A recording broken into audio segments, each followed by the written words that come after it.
আমাদের নেতা জনাব তারেক রহমান একজন রাজনৈতিক ব্যক্তিত্ব। তাকে শক্ত মনোবলের অধিকারী হতেই হবে, তার কোনো বিকল্প নেই। যত সুখী হোক, জাতির স্বার্থে তাকে শক্ত থাকতে হবে। দেশনেত্রী বেগম খালেদা জিয়া আজ আমাদের মাঝে নেই, কিন্তু তিনি মানুষের অন্তরে আছেন। গণতন্ত্রের মা হিসেবে তিনি খেতাব পেয়েছেন, প্রতিষ্ঠিত হয়েছেন। তার জানাজায় যারা শরীক হয়েছেন, যারা ঢাকায় আসতে পারেননি, তারা গায়েবানা জানাজাতে শরীক হয়েছেন। সারা পৃথিবীর মানুষ দেখেছে পৃথিবীর সর্ববৃহৎ জানাজা এটা প্রতিষ্ঠিত হয়েছে। কত মানুষ জানাজায় শরীক হয়েছেন তার কোনো সীমারেখা নাই, পরিসংখ্যান নাই। ভবিষ্যতে হয়তো অনুমান নির্ভর একটা তথ্য দেয়া যেতে পারে। তার কারণ হলো বাংলাদেশের মানুষ শুধু নয়, সারা পৃথিবীর মানুষ জানে, বিশ্বাস করেছে গণতন্ত্রের লড়াই সংগ্রাম করতে করতে একজন সাধারণ গৃহিণী কিভাবে সারা বিশ্বে গণতন্ত্রের রক্ষক হতে পারে, গণতন্ত্রের জন্য দৃষ্টান্ত হতে পারে। গণতন্ত্রের জন্য সংগ্রাম করতে করতে নিজের জীবন, সন্তান, পরিবার সবকিছুই তিনি ত্যাগ করেছেন। বলতে গেলে এই দেশের জন্য, এই দেশের মানুষের জন্য, এই দেশের মাটির জন্য তার যে টান, তার যে ভালোবাসা, তার যে ভক্তি, তার যে দেশপ্রেম, তার কোনো তুলনা নেই।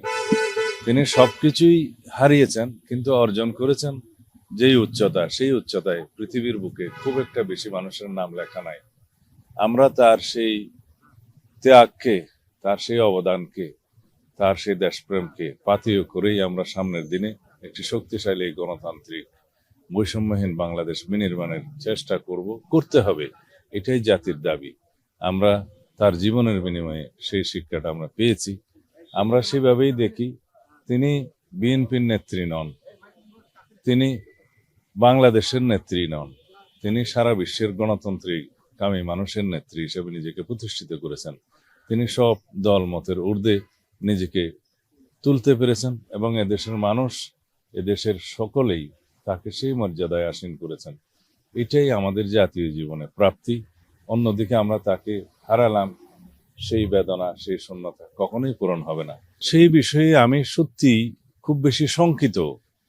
জনমানুষের যে প্রত্যাশা, এদেশের মানুষের যে প্রত্যাশা, আকাঙ্ক্ষা, শহীদের যে আকাঙ্ক্ষা আজকে যেই উচ্চতায় উঠে গিয়েছে, আমরা সত্যিকার অর্থে সেই প্রত্যাশা পূরণ করতে পারবো কিনা সেই বিষয়ে শঙ্কিত। এই কারণেই যে মানুষের আশা এবং প্রত্যাশা আসমান সমান হয়ে গেছে।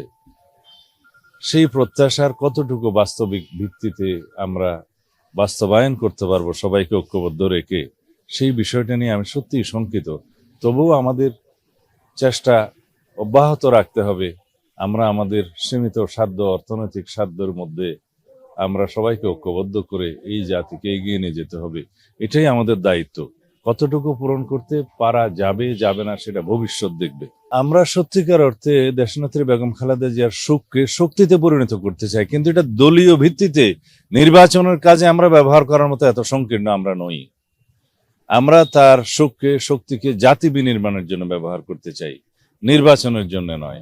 তার মনোনয়নের ক্ষেত্রে যেহেতু তিনি ফিজিক্যালি আর নেই, সেজন্য আইনের ভিত্তিতে জেনারেল ক্লজেস অ্যাক্ট অনুসারে তার কোনো লিগ্যাল এন্টিটি নাই। সেই হিসেবে তার মনোনয়ন এমনিতেই বাতিল ঘোষণা করা হবে।